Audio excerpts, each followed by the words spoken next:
Ada penumpang gelap di kasus pelecehan seksual Pekapuran. Ketua Paguyuban Warga Kampung Sukadamai Sukatani, Syarifuddin, membeberkan hal tersebut kepada wartawan saat dikonfirmasi pada Senin, tanggal 24 Oktober tahun 2022 di wilayah Sukatani, Tapos. Menurutnya banyak kejanggalan yang cenderung dipaksakan oleh pihak-pihak yang ingin mengambil momen dalam kasus ini. Dia menjelaskan, kasus tersebut sebenarnya sudah pernah dilakukan mediasi antara kedua belah pihak yang dengan sepakat untuk menyelesaikan secara kekeluargaan yang disaksikan oleh ketua lingkungan, warga maupun saksi kedua belah pihak. Baik pelaku maupun korban A dan P, sudah sepakat untuk berdamai dan secara tertulis bahkan ditandatangani, itu hanya berselang beberapa hari setelah kejadian atau sekitar tanggal 20 September tahun 2022, jelas Syarif. Bukti pernyataan maupun rekaman video dokumentasi tersebut juga disimpan dengan rapi oleh Syarif selaku ketua lingkungan setempat.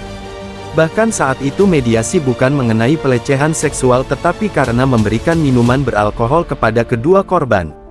Dia menuturkan saat itu perwakilan dari keluarga P juga mengaku merupakan anggota Intel Polres diduga Polrestro Depok berinisial H. Hal itu dibenarkan oleh beberapa saksi yang juga berada di lokasi mediasi. Meski diragukan, namun perwakilan korban P yang mengaku sebagai Intel Polres pun menandatangani upaya mediasi. Namun menurutnya ada pihak yang ingin memperkeruh suasana dengan membawa kasus tersebut lebih jauh meskipun sudah berdamai dengan membawa ke Polsek beberapa hari kemudian, di mana menurut pengakuan kedua korban disuruh oleh PN. Di Polsek pun sempat menjadi pertanyaan kenapa kasus sudah berdamai, restoratif justice dibawa lagi, ungkap Syarif. Syarif pun semakin bingung karena saat mediasi dan pengakuan pelaku yang menjadi korban pelecehan sebenarnya adalah A bukan P, dan bukan pemerkosaan hanya meraba. Lalu kenapa jadi dia yang melaporkan? Sedangkan A beserta orang tuanya sudah sepakat untuk diselesaikan secara kekeluargaan termasuk korban P, cetus Syarif. Menurut Syarif ada oknum yang memang sebelumnya mengiming-imingi korban A dengan membelikan pulsa beserta handphone yang dibenarkan oleh orang tua A agar melaporkan dan memperpanjang masalah, namun demikian A menolak. Sempat beredar sebelumnya ada oknum anggota polisi yang membekingi pelaku yang seolah-olah menghalangi korban untuk melapor.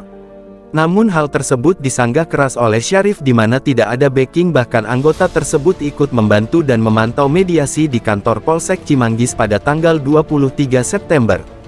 Kuat dugaan ini ada unsur politis di mana PN sebelumnya kalah dalam pemilihan ketua paguyuban dan kasus ini cenderung melebar seolah-olah saya dan wakil saya bahkan oknum polisi yang disebutkan olehnya menjadi backing dan menghalangi-halangi. Jadi bukan hanya sekedar kasus pelecehan tapi kuat dugaan ingin menjatuhkan kami sebagai pengurus paguyuban, tambahnya. Saat mediasi di Polsek pun PN mengaku sebagai ketua lingkungan padahal sudah jelas dirinya sudah tidak lagi terpilih, bukti saat pemilihan dan saat perhitungan suara pun masih tersimpan oleh Syarif beserta pengurus paguyuban yang baru. PN juga diketahui sebagai salah satu wartawan di media online yang menulis berita dengan opininya sendiri. Para pengurus paguyuban dan warga juga siap bersaksi dan tengah mengumpulkan bukti-bukti untuk menyanggah bahwa apa yang ditulis dan dikatakan PN tidaklah benar.